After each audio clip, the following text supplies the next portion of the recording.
네, 반갑습니다.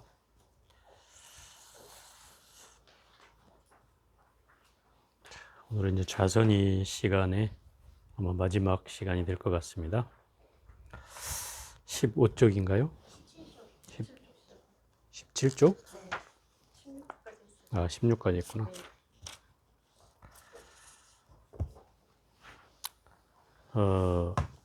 이 자선이는 뭐 말 그대로 자선을 하는 데 필요한 마음 자세, 몸 자세, 그런 그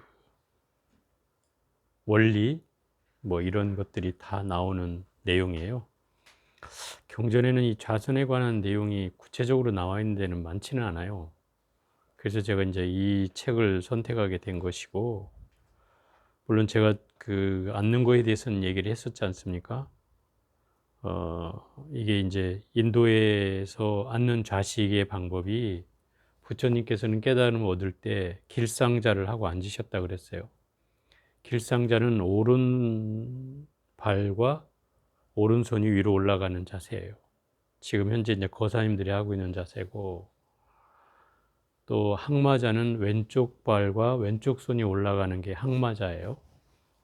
이 전통이 부처님은 깨달음 얻으실 때 길상자로 오른발을 얹고 이렇게 앉는 걸로써 깨달음 얻으셨어요. 이게 이제 중국에 건너오면서 이게 항마자로 바뀐단 말이죠. 이제 그 이유가 뭐 음양오행을 얘기하고 뭐 여러 가지를 얘기하면서 이제 항마자로 바뀌게 됐다는 뜻이죠.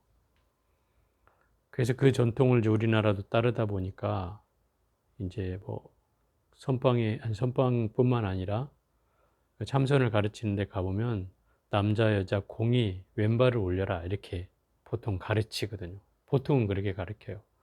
그러다 보니까 음양오행을 따진다면 남녀가 달라야 되는 거죠. 따져보면. 그런데 그걸 이제 같이 적용하다 보니까 어떤 사람은 혜택이 있을 수 있고 어떤 사람은 반대로 이제 앉아 있는 경우가 되겠죠.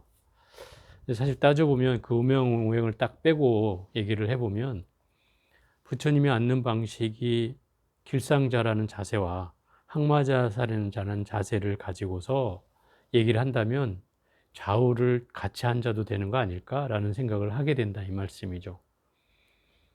또 선원에 공부하는 스님들은 아마 한쪽으로만 앉으라고 하면 몸이 이제 한쪽으로 틀어지는 경우가 생길 수 있어요. 왜냐하면 이제 여러분이야 뭐 기껏해야 뭐 2, 30분 앉아서 별 표가 안 나지만 선방에 앉아 있는 분들은 뭐 하루에 뭐 10시간, 12시간씩을 계속 앉아 있다 보니까 만약에 그거를 한쪽으로만 앉으라고 한다면 예전에 어떤 스님이 저와 같이 공부한 스님이 와서 그런 얘기를 하더라고요. 내가 한쪽으로만 앉아가지고 이 허리가 틀어졌어 이렇게 얘기하시더라고요. 그러니까 이제 한쪽으로만 고집하면 반대 운동을 해주지 않으면 그게 이제 잘못될 수가 있는 거죠. 물론 그 한 자세만 하는 것이 옳은가 그른가에 대한 문제는 차치하고라도 어쨌든 그런 문제가 있을 수 있다 이런 얘기죠. 저도 이제 이 경전을 보고 나서 이렇게 좌우로 한번 앉아보는데 역시 내가 앉던 자세가 훨씬 편하다는 거는 이건 뭐 기정사실이더라고요. 그래서 여러분들한테는 굳이 뭐 좌우를 뭐 이렇게 해라 저렇게 해라 하지는 않는 것은 여러분이 해왔던 자세를 지금은 유지하는 게 좋다 이런 뜻입니다. 어쨌든 이 좌선이는 그런 내용을 구체적으로 언급해 놓은 경전이고 이제 17쪽 마지막 부분을 한번 읽어가면서 보겠습니다. 이 선정은 진정한 선정은 무언가 이렇게 한번 생각해 보면 우리가 참선이라는 것을 대치해서 선정이라고 얘기할 수 있어요. 우리가 참선하는 것, 좌선하는 것, 이 모든 걸 다 선정이라고 얘기할 수 있어요. 다 통틀어서 선정의 범위 안에 좌선이든 뭐 참선이든 입선이든 행선이든 뭐 와선이든 목선이든 다 들어가는 거죠. 이 선정 안에 선의 종류는 다 들어가는 거죠. 그러면 이 선정이라는 것은 진정으로 어떤 가치가 있고 어떤 상태가 됐을 때 우리가 선정을 제대로 든다고 할 수 있는가? 그러면 경전에 나와 있는 표현을 치면은 오욕팔풍에 요동치지 않는 것, 오욕팔풍에 흔들리지 않는 거예요. 오욕은 우리 흔히 말하는 재물, 색욕, 식욕, 명예, 수면욕. 그죠? 이게 오욕락이에요. 5가지의 인간의 근본적 욕망. 우리 재물에 대한 욕망이 있잖아요. 그죠? 또 색에 대한 욕망도 있잖아. 이성에 대한 욕망. 또 먹는 것에 대한 욕망. 또 명예에 대한 욕망. 그 다음에 수명에 대한 오래 살고 싶어 하는 욕망. 이 5가지 인간이 가지고 있는 근본적인 욕망이에요. 이 욕망과 그다음에 팔풍이라는 게 뭐냐면 칭찬과 비난에 흔들리지 않는 거. 칭찬을 하든 비난을 하든. 근데 우리는 칭찬하면 막 입이 이만큼 벌어지고, 어? 뭐라고 하면 또 막 인상이 써지고, 왜 나만 뭐라 하나 이런 생각이 들잖아요. 이 칭찬과 비난에 흔들리지 않는 거. 그리고 이익이 나든 손해가 나든 거기에도 흔들리지 않는 거예요. 나에게 이익이 되든 손해가 되든 거기에도 흔들리지 않는 거. 그리고 내가 그게 명예롭든 아니 누가 나를 헐뜯든 상관이 없는 거예요. 또 마지막으로 2가지는 뭐냐면 괴롭든 즐겁든 상관하지 않는 거예요. 이 8가지에 흔들리지 않는 마음이 바로 선정의 기본이에요. 선정의 자세는 선정을 어떻게 해오는가? 결국 이 오욕락과 이 팔풍에 흔들리지 않는 거예요. 이 풍자가 바람풍자거든요. 중생은 또 인간은 범부는 끊임없이 이 8가지 경계에 흔들린다 이 말이죠. 아마 여러분들도 그럴 거예요. 그렇지 않습니까? 저도 사실 여긴 자유롭진 않다 이런 생각이 들어요. 나한테 이익이 되고 손해나는 것에 우리가 마음이 또 좋다가 싫다가 하게 되잖아요. 어떤 주식하는 사람들 얘기 들어보면 막 이익이 날 때는 막 금방 막 날아갈 듯 하다가 또 주식 떨어져서 손해가 나기 시작하면 또 마음이 막 천근만근 다 무너지는 듯이 괴롭다 이 말이죠. 그런 거 보면 거기에 우리가 끄달려 간다는 뜻이잖아요. 또 비난하면 누가 나를 비난하면 그걸 또 못 참잖아요 우리는.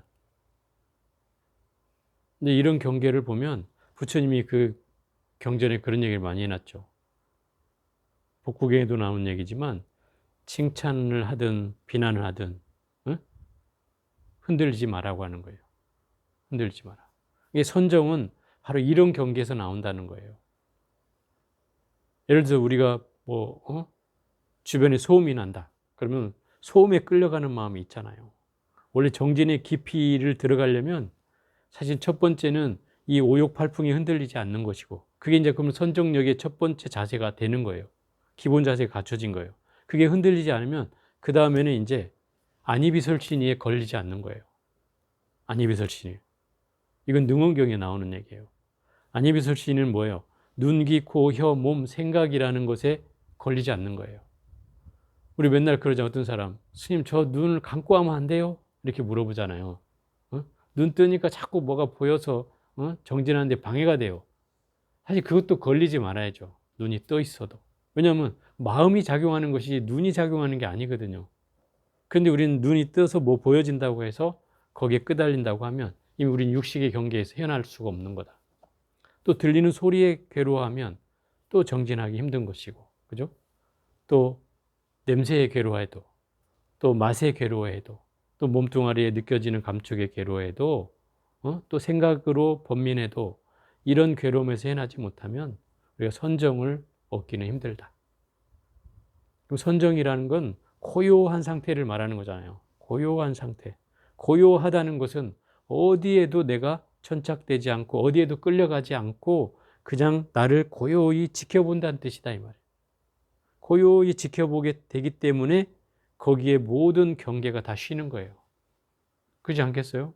그래서 이 수행은 마음이 헐떡거려서는 절대로 할 수가 없는 공부예요. 마음이 쉬어야 돼요. 이게 무슨 얘기냐면 일은 내가 바빠도 일은 바빠도 마음은 쉴 수 있어요. 근데 우리는 일이 바쁘면 마음도 바쁘다 그러죠. 그죠? 이게 문제인 거죠. 마음까지 쫓아가니까. 그래서 우리가 집중을 하는 방법을 터득을 해야 돼요. 일을 할 때도 바쁘다 하면 이건 정신이 없는 거예요. 정신을 놓치는 거죠. 그럼 일을 할 때도 집중을 하라는 뜻이에요. 내가 무슨 일을 하든 집중을 하면 훨씬 더 몸이 힘들지 않습니다. 저도 이거 경험한 거예요. 일을 할 때 공부하듯이 하는 거예요. 오로지 그 일에 집중하는 거예요. 뭐 설거지라면 설거지에 집중하고, 어? 내가 뭐 음식을 차리면 음식만 하는데 집중하고, 그렇게 내 하는 일이 뭐 직장에 나가서 일을 하면 일을 하는데 집중하고, 이렇게 하다 보면 그 일이 훨씬 덜 힘들어요. 실제로 그렇습니다. 예를 들어 지하철 타고 가는데 막 사람이 부딪혀 너무 힘들겠어요. 어? 너무 힘들어. 그럴 때 이제 다른 사람을 보지 말고 나를 보는 거예요. 나를. 내가 지금 왜 힘들어하고 있지? 라고 내 모습을 떠올리는 거예요. 나를 쳐다보는 거예요. 그 모습을 보고 있다 보면 그 내가 괴롭다는 생각, 무한 생각이 또 싹 사라져 버려요. 그럼 내가 괴롭지 않은 거예요. 왜? 괴로움이라는 건 실체가 있어요, 없어요? 없거든요. 근데 우리는 거기에 속은 거예요. 내 마음의 경계에 속아서 그런 상황이 되면 아, 힘들다라는 마음이 일어나는 거죠, 자동으로. 근데 그때 내가 나를 쫙 쳐다보고 있으면 어느 순간 그 괴로움이 사라져 버린단 말이에요. 그럼 이미 나는 그 괴로움을 극복한 거예요. 그게 집중의 힘인 거예요. 집중하면 그런 경계가 나타난다 이 말이에요. 그래서 결국 여기서 하는 말이 그런 거예요. 범부를 초월하고 성인을 뛰어넘으려면, 이게 범성을 초월한다는 말은 결국 범부는 중생을 벗어난다는 뜻이고, 성인은 수행자 가운데 일정한 계율을 얻은 사람을 말해요. 계율, 아란 이상의 계율을 얻은 사람, 보살이라든지 이런 경계를 얻은 사람의 경계를 뛰어넘으려면 반드시 이 고요한 경계에 의지를 해야 된다. 이 고요한 경계가 바로 선정이라는 거예요. 선정에 의지해야 하고, 또 앉아서 죽고 서서 죽는 것. 여러분들 이걸 들어봤는지 모르겠는데 이걸 좌탈인망이라고 해요. 앉아서 죽는 걸 좌탈이라고 하고 서서 죽는 걸 인망이라고 해요. 그래서 좌탈인망이라고 그래요. 그래서 옛날에 이제 큰 스님들이 좌탈인망 하셨다 이렇게 얘기하면 앉아서 돌아가시거나 서서 돌아가셨다 이 소리죠. 그래서 옛날에는 스님들이 이 좌탈인망을 자유자재로 했다는 거예요. 그래가지고 어떤 스님이 아, 나는 자꾸 사람들이 뭐 앉아서 죽냐 서서 죽냐 물어보니까 아, 난 귀찮아. 내가 그냥 나뭇잎 하나 붙들고 죽을래. 그래고 나뭇잎을 딱 잡고 그대로 열반에 드신 분이 있고, 어떤 사람은 아, 나는 좀 새롭게 죽어봐야지. 그래가지고 물구나무를 서고 물구나무를 서고 돌아가신 분도 있고, 이런 분도 있단 말이에요. 물론 이게 죽는 것이 그만큼 쉬운 일이었다는 거죠. 쉬운 일이라는 건 뭐예요? 죽는 것에 대해서 내가 큰 집착을 하지 않았다는 뜻이죠. 그러니까 언제든지 갈 수 있다는 거예요. 그래서 제자들을 불러 모아놓고 옛날에 큰 스님들이 자, 나 이제 가려고 하니 마지막으로 너희들에게 시간을 주겠다. 뭐든 물어라. 안 물으면 3번을 물어봐요. 뭐든 물어라. 뭐든 물어라. 이렇게 해서. 그리고 대답을 안 하면 나 간다. 그러고 가는 거예요. 옛날 스님들이 그랬다는 거예요. 그 심지어 어떤 스님은 내가 몇 날, 며칠, 몇 시에 가겠다. 이렇게 얘기하고 그 시간을 기다려서 딱 가신 분도 있어요. 그러니까 그런 거 비하면 지금은 이게 몇 날 몇 시는 고사하고 언제쯤 가겠다는 말도 안 맞는 스님 많죠. 심지어 뭐 요새는 병원에서 뭐 호흡기 꽂고 언제 죽을지도 모르고 사는 사람도 많고. 그러니까 결국 옛날에 스님들뿐만 아니라 시골에 사는 촌노들도 자기 목숨 명줄을 알았어요. 왜 그랬을까요? 그건 자연에 내가 볼 때는 순응하면서 살기 때문에 알 수 있다는 거예요. 해 지면 자고 해 뜨면 밥 먹고 일하고 그 자연에 순응하면서 살다 보면 내가 천기를 읽을 수 있는 기운이 생겨요. 그래서 아, 나 피곤하다. 이제 내 갈 때가 됐구나. 옛날에 노인네들은 그렇게 했다는 거예요. 스님들만 그런 게 아니고요. 근데 우리는 이제 그런 질서가 다 깨져버렸잖아요. 밤낮이 뒤바뀌었고. 그죠? 뭐 세계에서도 우리나라에 오면 특징이 그래. 24시간 불이 꺼지지 않는 나라. 어? 그러니 밤낮이 없잖아요. 그렇게 사니까 청기는 고사하고 낮인지 밤인지 구분도 못한다 이 말이에요. 이러고 사는 세상이 돼버렸으니 우리가 놓치는 게 너무 많은 거죠. 그러다 보니까 내 앞날도 내 스스로가 알 수 있는데도 그걸 모른 채 살게 된다는 거죠.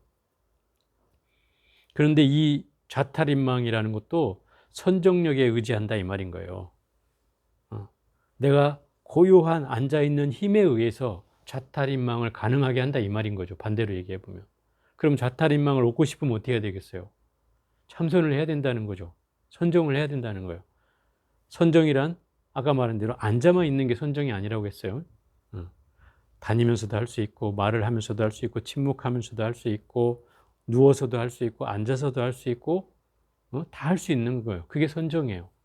그 선정을 통해서 내가 계속 마음이 고요한 상태로 집중이 되는 것이 계속 유지된다면, 그러면 그 경계를 우리 일주일만 넘어가면 그걸 깨달음이라고 할 수 있다는 거예요. 그게 경전에 나오는 얘기예요. 그러니 이 죽고 사는 문제를 자유자재로 할 수 있다는 뜻이 되겠죠. 그렇게 되면 그 경계로 나아가야 된다는 뜻이에요. 일생 동안 취하고 가려서 삼매에 몰입해도 오히려 잘 못 될까 두려운데 하물며 수행을 하루하루 미룬다면 장차 무엇으로 업을 대적하겠는가. 참 우리한테 이게 맞는 말인 것 같아요. 그 취하고 가려서 삼매에 몰입한다는 말은 이런 거예요. 우리가 막 참된 것은 무엇이고 잘못된 것은 무엇인지, 또 바른 것은 무엇이고 삿된 건 무엇인지, 이런 걸 자꾸 가려서, 초학자는 그래야 되잖아요. 좋은 거는 쫓아가고 나쁜 거는 버리고 이렇게 해야 하듯이, 그렇게 가려서 삼매에 몰입해도 그래도 잘못될까 두렵다. 그런데 하물며 수행을 게을리한다면, 하루하루 미루어서 게을리한다면 장차 무엇으로 내 업을 대적하겠느냐. 업을 녹일 길이 없다 이 말인 거죠. 그 우리가 매일 일과 수행을 하는 이유가 그런 거예요. 이 업을 어떻게든 잠재우기 위해서 하는 일이다 이 말이죠. 그 업을 대적할 일은 내가 이런 일일 수행, 일과 수행을 빼놓지 않고 해야 되는 이유가 있는 거죠. 그러므로 옛사람이 말하기를 만약 선정력이 없다면 죽음 후 문에 기꺼이 항복할 수밖에 없고, 왜냐하면 이 선정력이라는 것은 깨어있음을 말하는 것이고, 그죠? 그 깨어있음은 결국 죽음의 문턱에서 헤매지 않게 된다 이 말인 거죠. 우리가 그 병상에 있거나 또 죽음을 앞둔 사람들의 상태를 보면 그 사람들 가운데 멀쩡하게 맨정신을 가지고 있는 사람이 많지 않잖아요. 심지어 제 아는 도반의 부모님은 다른 형제간이 다른 종교 믿는 사람들이 많아가지고 그 집안에 스님이 있는데도 그 부모님은 다 스님 절에를 다녔단 말이에요. 평생을 절에 다녔어요. 그 스님이 계시니까. 근데 막상 돌아가실 때가 되니까 형제들이 와가지고 막 목사님 불러오고 막 와서 막 찬송가 부르고 막 이래가지고 어느 날 스님이 딱 갔더니 그 아버지가 그러더라는 거예요. 야, 나 극락 안 가고 천당 갈란다. 천당이 좋단다. 그 스님이 막 열받아가지고 씩씩거리고 그 형제간들을 막 가서 뭐라 하고 막 이랬는데, 결국 그 제가 무슨 얘기를 하는 이유는 내가 이 죽음의 목전에 오면 이렇게 마음이 흔들린다는 거예요. 평생을 절에 다녔어도 결국 그 극락인지 천당인지 구분도 못하고, 옳고 그름도 구분 못하고, 어느 것이 좋은지도 구분 못하는 그런 상황이 되고 만다는 거죠. 이게 이제 우리가 우매해지는 이유이고, 제대로 공부를 안 하면 이런 경계에 우리도 휩싸이게 된다는 뜻이에요. 그래서 공부를 게을리하면 안 된다는 뜻이고요. 눈을 감고 헛되이 돌아가면 분명하게 생사윤회에 유량하게 되느니라. 이게 결국 공부 안 하고 이 인생을 헛되이 보내게 되면 결국 나는 어차피 생사윤회를 하게 돼 있잖아요. 그러면 내가 어디서 태어난지도 모르고 태어나게 되고, 또 사는지 모르고 살게 되고, 그러다 보면 또 이게 쳇바퀴 돌듯이 계속 돌고 도는 윤회를 하게 되는 거죠. 생사윤회를 계속. 근데 이 생사윤회가 사람으로만 태어나면 또 그나마 낫잖아요. 공부할 수 있는 계기라도 만날 수 있잖아요. 또 눈이 뜬 자를 어떻게든 잘 복이 있다면 그런 사람 만나서 공부할 계기가 될 수도 있을 터인데 이게 사람으로 안 태어나고 뭐 동물로나 누구 집 뭐 반려견으로나 태어나 가지고 꼬리나 치고 헤헤거리면서 평생을 살아야 하는 그런 생명이 된다 그러면 내가 공부할 게 되겠냐 이 말이에요. 최소한 그런 경우는 안 태어나야 될 거 아니에요. 그러려면 내가 기본적으로 이런 수행력을 가지고 있어야 이 생사윤회로부터 벗어날 수 있다는 뜻이에요. 설사 내가 깨닫지는 못하더라도 그 수행력을 담보만 하면 내가 생사윤회로부터 벗어날 수 있다. 이 말을 하고 있는 거예요. 그러면 우리가 선정을 하는 데 있어서 제일 장애가 되는 게 두 가지 경계잖아요. 혼침 아니면 번뇌망상. 이 두 가지가 사실은 이 정진할 때 제일 되는데 한번 생각해 보세요. 어떤 심리학자가 연구를 해가지고 사람이 걱정하는 걱정거리에 대해서 연구를 해본 거예요. 이게 통계가 나왔어. 그래가지고 걱정거리의 대부분이 어떤 것인가 이걸 이제 통계를 냈는데 그 사람이 하는 말이 그거예요. 걱정의 40%는 거의 반수에 가까운 40%는 도대체 현실에서는 일어날 수 없는 걸 걱정하고 있다는 거예요. 한번 여러분이 걱정거리를 한번 생각해 봐요. 현실에 일어날 수 없는 것인지. 대부분이 40%래 이게. 그러면 이게 일어날 수 없는 일이라는 건 걱정을 해야 된다는 거예요? 말아야 된다는 거예요? 말아야 된다는 거잖아요. 그런데 그걸 걱정하고 있다는 거예요. 대부분이 40%가 그렇대요. 그리고 또 30%는 이미 일어난 거에 대한 걱정한다는 거죠. 이미 일어난 건 뭐예요? 과거를 걱정한다는 거죠. 이미 지난 거잖아요. 이게 제일 어리석은 일이라는 거죠. 이게 지혜로운 자와 중생의 경계는 그런 거예요. 부처님도 늘 얘기하잖아요. 과거는 이미 지나가 버렸다. 미래는 아직 오지 않았다. 네가 걱정한 건 지금 현재뿐이지 않는가. 그럼 현재를 열심히 살면 됐지. 왜 과거를 붙들고 또 미래를 걱정하며 살아야 되는가. 이런 거죠. 특히나 제가 경험한 거로 치면 나이가 들수록 과거를 걱정하며 산다 이 말이죠. 걱정한다기보다는 과거를 늘 떠올리면서 산다 이 말이에요. 옛날엔 내가 어쨌는데 50년 전에는 어땠는데 40년 전에는 어땠는데 이걸 하고 살아요. 젊은 청춘들은 뭘 걱정하겠어요? 과거는 없죠. 미래만 걱정하죠. 내가 나가서 뭐 어떻게 하지? 취직을 어떻게 하지? 돈 어떻게 벌지? 학교는 어떻게 가지? 하는 이런 미래에 대한 걱정이죠. 이 미래에 대한 걱정이 뭐 몇 프로 되고요. 또 사소한, 너무 사소해서 걱정거리라고 할 수 없는 것들이 20 몇 프로가 된다는 거예요. 그러면 이 세 가지만 쳐도 거의 90 몇 프로가 돼요. 나머지는 뭐 한 4% 정도가 진짜 걱정거리라는 거예요. 한 4%가. 진짜 걱정해야 될 게 한 4%라는 거예요. 그건 내가 현재 어떤 닥친 일이겠죠. 4% 정도. 그러면 96%는 거의 이미 지나가 버렸거나 내가 해결할 수 없는 어떤 것이거나 그냥 뭐 사소한 아무것도 아닌 그런 것들이라는 거죠. 그럼 따져보면 걱정할 게 없는 걸 걱정하고 있는 셈인 거죠. 우리가 따져보면. 그러니까 우리가 이 걱정이라는 것이 과거로부터 훈습된 기억에 의해서 끊임없이 해왔기 때문에 내가 이게 옳은지 그른지 또는 안 해야 되는지 해야 되는지도 모른 채 습관처럼 하고 있는 게 사실 더 많죠. 그죠? 그래서 우리가 예전에 하는 말, 걱정도 활자다. 이게 왜 그런 얘기를 하는가 하면 늘 해온 사람이 하는 거예요. 걱정. 그래서 이제 그런 경우를 만나게 되면 내가 늘 앉아서도, 자복에 앉아서도 똑같이 이런 경계를 맞이하게 된다는 거죠. 그래서 우리가 이 생각을 이제 선정이라는 말을 다른 말로 하면 정려라고 하기도 하고 고요한 생각, 또 사유수, 생각을 닦는 것 이렇게 표현하기도 한다면 선정이란 말을 다른 말로 하면 정려라는 건 무슨 얘기냐면 내가 한 가지를 생각하잖아요. 화두를 들든 그죠? 어떤 대상을 집중하든 나무불을 하든 뭔가를 집중하잖아요. 한 생각을 하는 거예요. 그걸 통해서 다른 생각을 잠재우는 거죠. 이 수행의 원리가 그래요.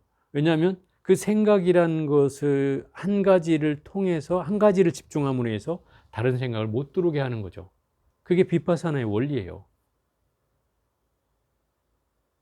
또 화두라는 것도 근본적으로 그 화두라는 걸 집중함으로 인해서 모든 생각이 잠재워지게 만드는 거예요.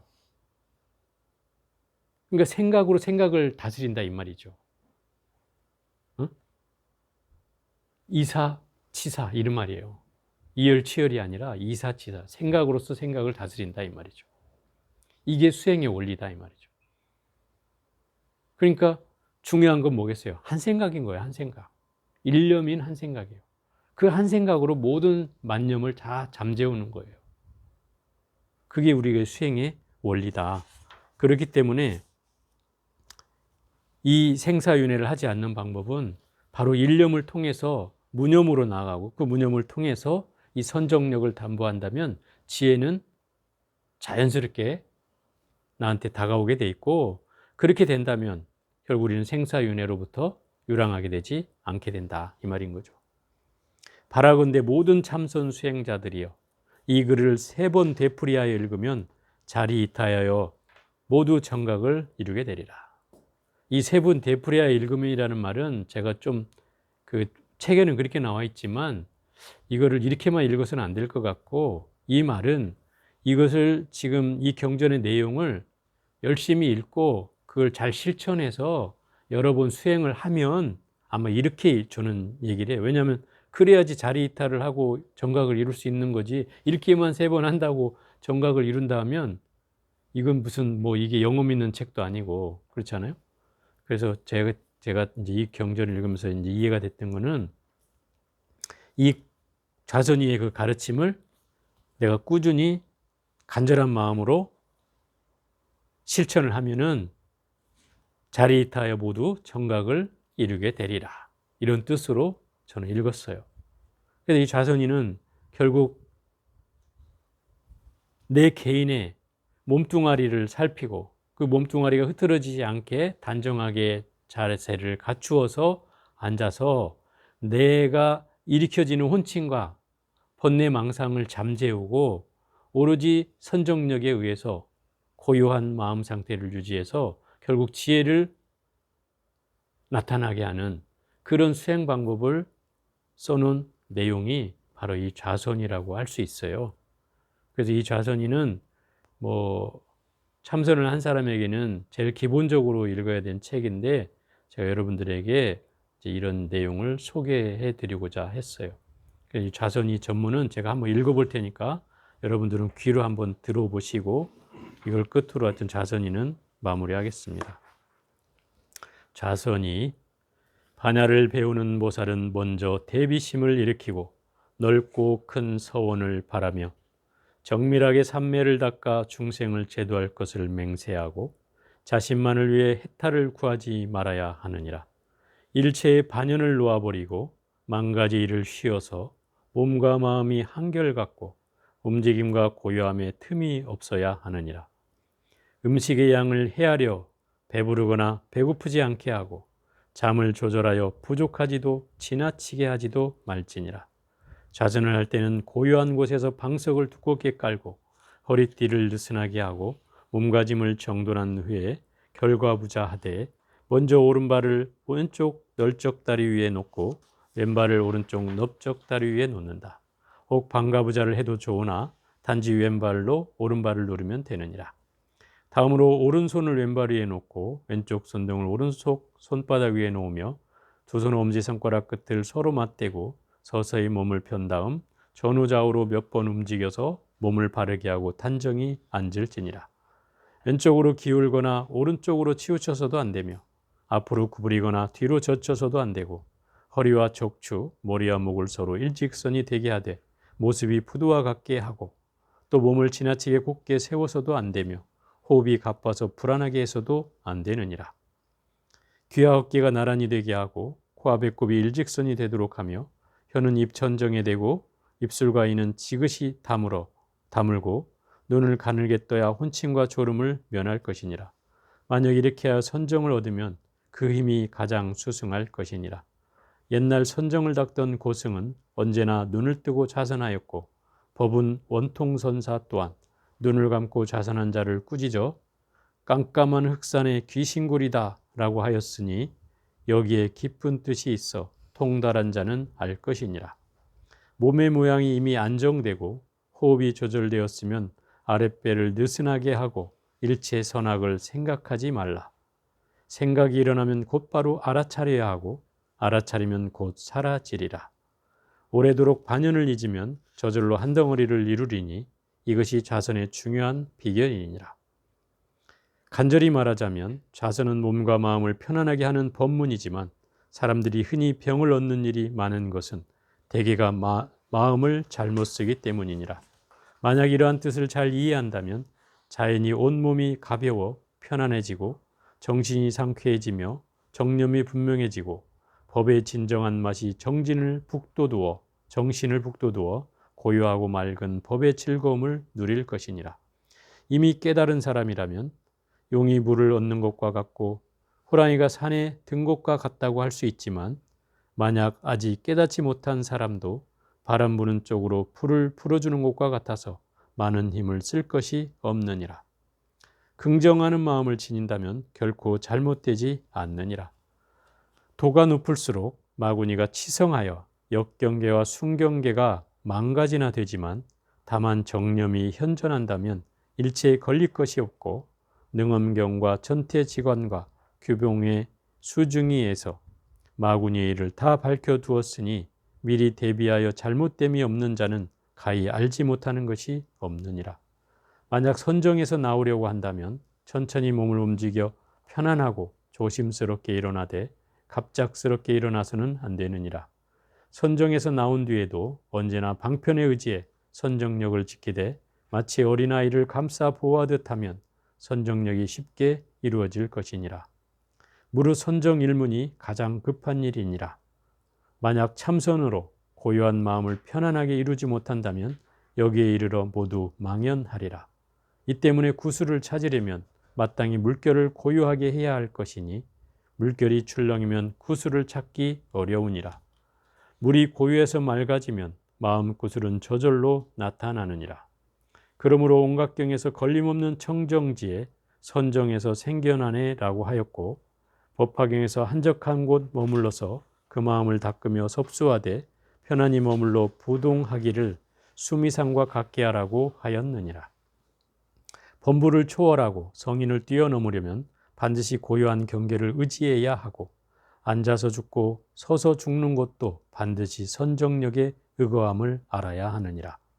일생 동안 취하고 가려서 삼매에 몰입해도 오히려 잘못될까 두려운데 하물며 수행을 하루하루 미룬다면 장차 무엇으로 업을 대적하겠는가.